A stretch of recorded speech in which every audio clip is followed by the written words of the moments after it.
This question is for the government representative in the Senate. Will you take a question, Senator Gold? I shall, with pleasure. Great. Senator Gold, the United Nations recognizes biodiversity as one of the world's most pressing emergencies, along with pollution and climate change. 2 days ago, our speaker tabled the fall reports of the Commissioner of the Environment and Sustainable Development. We saw a very thick pile of paper being deposited here on the table. Report number 9 found that Environment and Climate Change Canada, Fisheries and Oceans Canada, and Parks Canada failed to include clarity and clear reporting in their strategies to reach the species at risk targets set forth by the government. There were significant gaps in the reporting of planned actions, and none of the 3 organizations reported how their actions helped to achieve the United Nations goal, even though they're required to provide this information in their corporate reporting.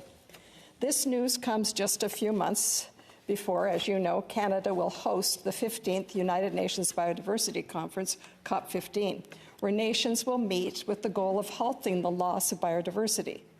Senator Gold, could you tell us what actions the government will undertake to address this situation in order to meet our species at risk recovery target, a target that we have missed for the past 8 years? Well, thank you for the question. It's an important one, as is the issue that you raise. Proper reporting is a critical, and measurement is a critical tool that governments and others need to make sure are in place in order to measure achievements and progress towards those objectives.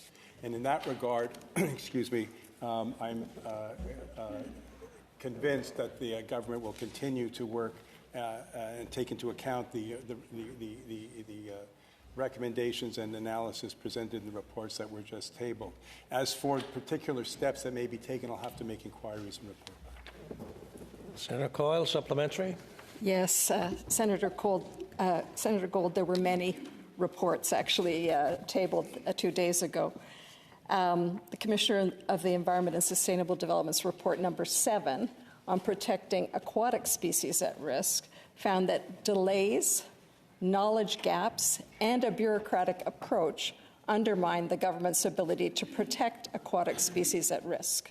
The report found that Fisheries and Oceans Canada's approach to protecting aquatic species assessed as being at risk under the Species at Risk Act contributed to significant listing delays and decisions to not list species with commercial value. Furthermore, the audit found that the department did not have enough staff to enforce compliance with legislation aimed at conserving and protecting biodiversity. Senator Gold, how will the government rectify the Fisheries and Oceans Canada's approach in order to ensure that the biodiversity crisis is taken seriously and aquatic species at risk are protected? Senator Gold. Again, thank you for the additional information in your question. I'll add that to the inquiries that I plan to make. Senator